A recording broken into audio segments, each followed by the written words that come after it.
Master की गुफा में उस खौलती हुई कढ़ाई के ऊपर कमिश्नर के खून की बूंद टप टप करके गिर रही थी।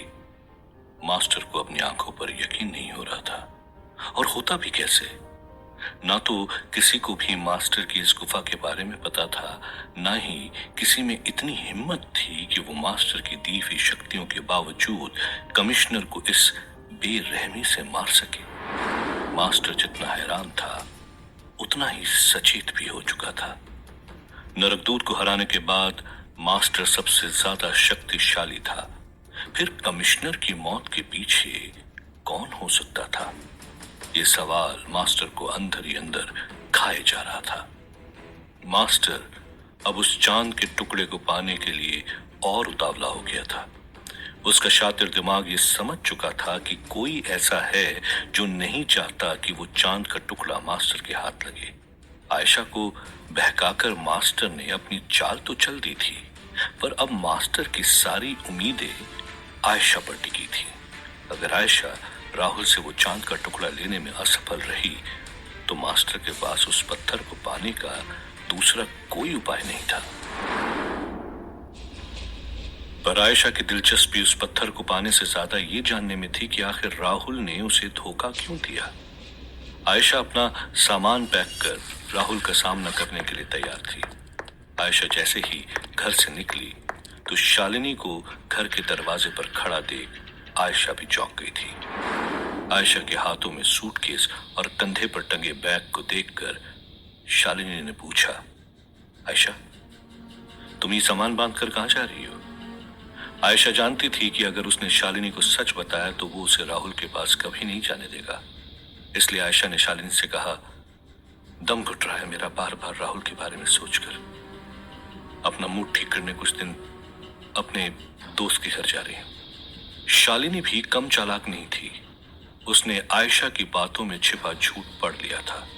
शालिनी ने कहा, ठीक है, तो मैं छोड़ देती हूं तुम्हें तुम्हारे दोस्त के पास।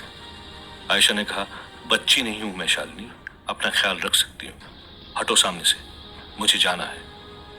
आयशा ने घर से निकलने के लिए शालिनी पर जोर बनाया, पर शालिनी भी अपनी बात पर टिक गई थी। शालिनी ने आयशा के सामने साफ साफ शर्त रख दी थी कि वो उसे घर से तभी जाने देगी जब आयशा शालिनी को अपने साथ ले जाएगी। आयशा के पास कोई और रास्ता नहीं था।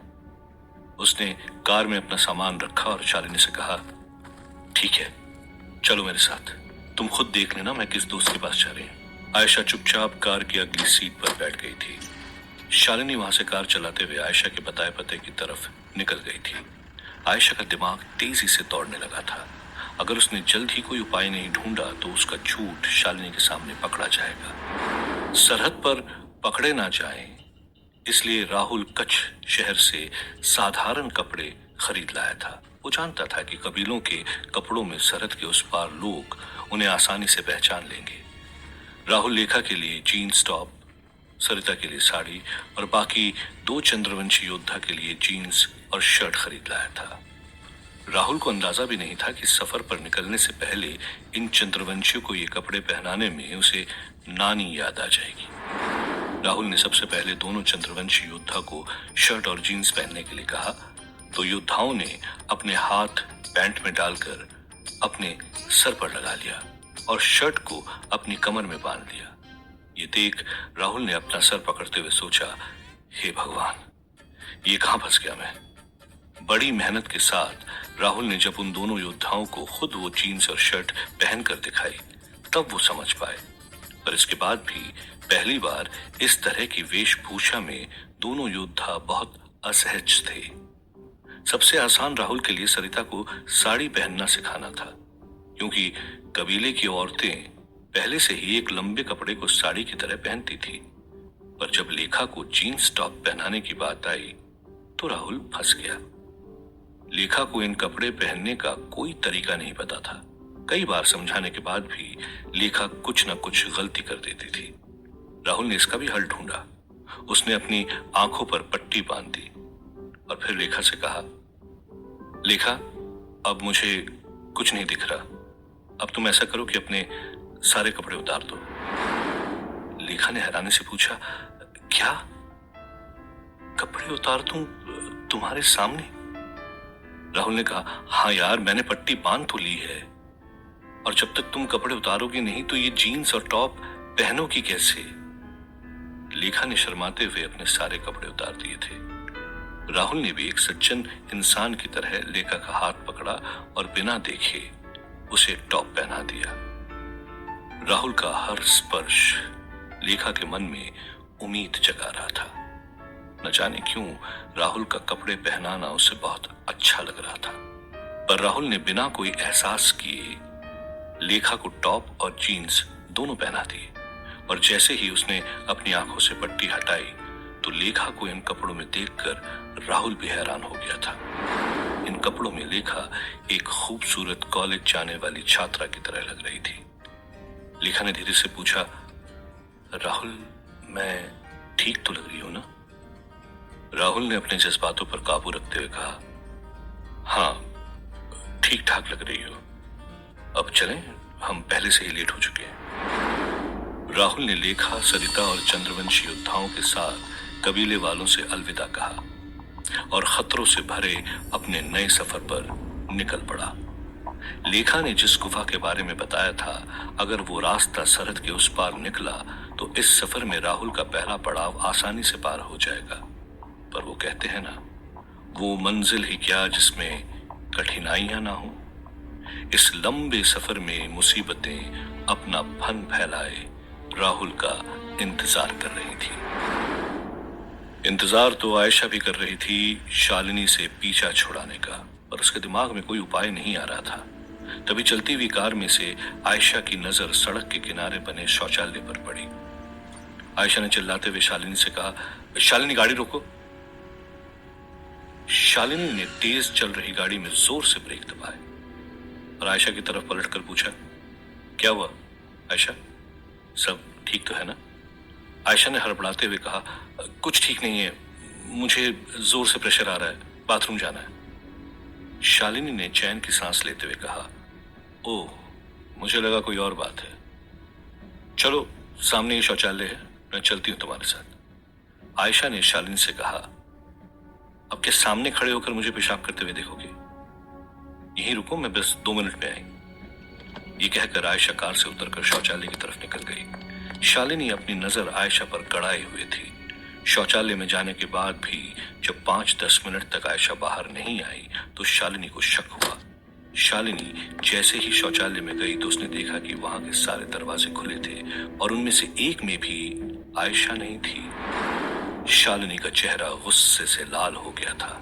तभी शालिनी की नजर वहां बने रोशनदान पर पड़ी, जिसके कांच किसी ने हाल ही में निकाले हो ऐसा लग रहा था। शालिनी भागते हुए शौचालय के पीछे की तरफ गई तो देखा दूर दूर तक कोई नहीं दिखाई दे रहा था। आयशा शालिनी की पहुंच से दूर कहीं और भाग चुकी थी। आर्यन भी अपने कमरे में सामान पैक करके माया से दूर भागने की योजना बना रहा था। उसे अच्छी तरह पता था कि वो वादे के मुताबिक माया को हड़प्पन सभ्यता की मूर्तियां नहीं दे पाएगा तो माया उसकी जान लेने में एक बार भी नहीं सोचेगी। आर्यन अपना सामान बांध ही रहा था कि तभी उसके घर के मुख्य द्वार को कोई जोर जोर से पीटने लगा। आर्यन सहम गया। उसे लगा कहीं ये माया तो नहीं। आर्यन ने हिम्मत करके गेट खोला तो वहां आयशा खड़ी थी। आयशा को देखकर आर्यन की जान में जान आई। आयशा ने हाफते हुए कहा, आर्यन, हमें कच्चा ना होगा, अभी के अभी। आर्यन जिस चीज से भाग रहा था, किस्मत उसे वहीं ले जाने के लिए दस्तक दे रही थी। शालिनी अभी भी सड़क पर खड़े गुस्से में लाल हो रही थी। उसे समझ आ गया था कि जरूर आयशा कमिश्नर या मास्टर के बहकावे में फंस चुकी थी, इसलिए बिना बताए वो वहां से भाग गई। शक्तियां होने के बाद भी इतने बड़े शहर में आयशा को ढूंढ पाना शालिनी के लिए भी नामुमकिन था। आयशा को रोकने के लिए शालिनी के पास अब बस एक ही उपाय था, पुलिस वालों की मदद लेना। शालिनी एक पुलिस वाले को जानती थी जो राहुल और उससे जुड़े हर शख्स को पकड़ने के लिए बेताब था, और वो था सीबीआई चीफ नायडू। शालिनी बिना वक्त बर्बाद किए नायडू से मिलने निकल पड़ी थी, पर आर्यन आयशा के साथ कच के लिए निकलने को तैयार नहीं था। आर्यन ने कहा, आयशा, मुझे तुम्हारे उस झूठ और मक्कार बॉयफ्रेंड के पास नहीं जाना। ये तुम्हारा निजी मामला है, तुम संभाल लो। आयशा ने आर्यन से कहा, आर्यन, मैं तुम्हारे बिना इतना लंबा सफर तय नहीं कर सकती। मुझे तुम्हारी जरूरत है राहुल को चंद्रवंशियों से बचाने के लिए। आर्यन ने हंसते हुए कहा, तुम्हारा बॉयफ्रेंड मजे में कबीले की लड़कियों से शादी करके अय्याशी मना रहा है और तुम उसे बचाने निकली हो। होश में आओ आयशा, उसने तुम्हें दिखा दिया है कि वो क्या चाहता है। वक्त आ गया है, तुम भी मूव ऑन हो जाओ किसी और लड़के के साथ। पर आयशा ने राहुल का बचाव करते हुए कहा, नहीं आर्यन, मुझे अभी पता चला है इसमें राहुल की कोई गलती नहीं, वो सब तो उस चांद के टुकड़े का दोष है। आर्यन ने हैरानी से पूछा, क्या चांद का टुकड़ा? मास्टर ने आयशा को यह बात किसी और से ना बताने के लिए समझाया था, पर अब जब आयशा के मुंह से वो शब्द निकल ही गया तो उसने आर्यन को बताया कि राहुल के ऊपर चंद्रवंशियों ने सम्मोहन किया है उस चांद के टुकड़े की मदद से। ये नाम सुनते ही आर्यन के कान और खड़े हो गए। उसे लगा ये बहुत ही बेशकीमती पत्थर होगा जिसे माया को बेचकर आर्यन ढेर सारा पैसा कमा सकता था। आर्यन ने सोचते हुए कहा, ठीक है, मैं तुम्हारे साथ चलूंगा, पर मेरी एक शर्त है। आयशा ने पूछा, क्या शर्त? आर्यन मुस्कुराते हुए कहा, अगर राहुल उस चांद के टुकड़े के वश में ना हुआ और अगर तुम्हारी बात झूठ निकली तो तुम राहुल को हमेशा के लिए छोड़ दोगी। राहुल को छोड़ने की बात आयशा को हमेशा परेशानी में डाल देती थी, पर इस बार आयशा ने भी तय कर लिया था कि या तो वो राहुल के साथ रहेगी या हमेशा हमेशा के लिए उससे दूर हो जाएगी। आयशा ने आर्यन की तरफ अपना हाथ बढ़ाते हुए वादा किया कि अगर राहुल ने अपनी मर्जी से दूसरी शादी की है तो वो उसे हमेशा के लिए छोड़ देगी। आर्यन ने बड़ी चालाकी से दोनों तरफ फायदा ढूंढ लिया था। अगर चांद का टुकड़ा मिल गया तो माया से पैसे मिलेंगे और अगर ना मिला तो उसे आयशा मिलेगी। आर्यन ने आयशा से कहा, तो इंतजार किस बात का है? चलो, कच्छ का रास्ता हमारा इंतजार कर रहा है। राहुल को ढूंढने के इंतजार में नायडू भी अपना संयम खोए जा रहा था। अपने कैबिन में बैठा नायडू समझ नहीं पा रहा था कि किस तरह राहुल उसे हर बार धोखा देकर निकल जाता था। और तभी कोई नायडू के ऑफिस का गेट खटखटाता है। नायडू कहता है, कम इन।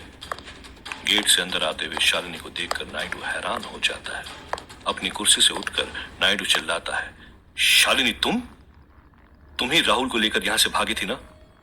शालिनी ने प्यार से कहा, नायडू जी, आप भूलिए मत, राहुल को पकड़वाया भी मैंने ही था। अब आप उससे कोई जानकारी हासिल नहीं कर पाए, इसमें मेरी क्या गलती? नायडू ने शालिनी से कहा, तो अभी क्या करने आई हो यहां? शालिनी ने हंसते हुए कहा, राहुल की जानकारी लेकर आई हूं। नायडू ने उत्सुकता से पूछा, तुम जानते हो वो कहां है? शालिनी ने कहा, नहीं, पर एक ऐसे इंसान को जानती हूं जिसे पता है राहुल कहां है। उसकी गर्लफ्रेंड आयशा। सुना है वो राहुल से मिलने ही निकली है। अगर शहर छोड़ने से पहले वो आपके हाथ लग गई तो राहुल आपको आसानी से मिल जाएगा। राहुल को पकड़ने की सनक अब नायडू पर सवार थी, इसलिए उसने फौरन अपना फोन उठाकर सभी यूनिट को आयशा की वांटेड फोटो भिजवाई और कड़े निर्देश दिए कि ये लड़की किसी भी हाल में शहर के बाहर नहीं जानी चाहिए। नायडू ने तो अपना काम कर दिया था, पर सबसे ज्यादा खुश शालिनी थी। वो जानती थी कि आयशा का अब इस शहर से निकलना आसान नहीं था। राहुल चंद्रवंशी और सरिता के साथ लेखा की बताई गुफा में पहुंच गया था। अब बस उसे इस खुफिया गुफा की मदद से सरहद पार करनी थी। राहुल खुश था कि उसकी पहली परेशानी का हल मिल गया था, पर जैसे जैसे राहुल उस गुफा के अंदर जा रहा था उसे दूर हल्की सी रोशनी दिखाई दे रही थी। राहुल के साथ साथ लेखा भी हैरान थी कि इस खुफिया गुफा का पता किसी और को कैसे चल सकता है। राहुल उस रोशनी की तरफ आगे बढ़ा। गुफा इतनी सुनसान थी कि राहुल के कदम गुफा में गूंज रहे थे। राहुल के पीछे लेखा और बाकी लोग भी चल रहे थे। राहुल जैसे ही रोशनी के नजदीक पहुंचा तो देखा कि वो रोशनी एक बल्ब से आ रही थी और उसके नीचे पड़ी थी कई आधुनिक बंदूकें। राहुल ये देखकर कुछ समझ पाता इससे पहले ही उसके सर पर किसी ने बंदूक तान दी। राहुल ने हिम्मत करके देखा तो ये बंदूक हिंदुस्तानी सेना के सिपाहियों ने तानी हुई थी। और सिर्फ राहुल पर ही नहीं, हिंदुस्तानी सेना ने लेखा, सरिता और चंद्रवंशी योद्धाओं को भी घेर लिया था। उनमें से एक सिपाही ने चीखते हुए कहा, पाकिस्तान जाने का इतना शौक है? जानता नहीं हमारी जेलें पाकिस्तान से ज्यादा सुरक्षित है? अब उन्हीं जेलों में बिताना अपनी बची कुची जिंदगी। राहुल को जिस बात का डर था वही हुआ। सफर की शुरुआत में ही राहुल को अंत दिखाई देने लगा था।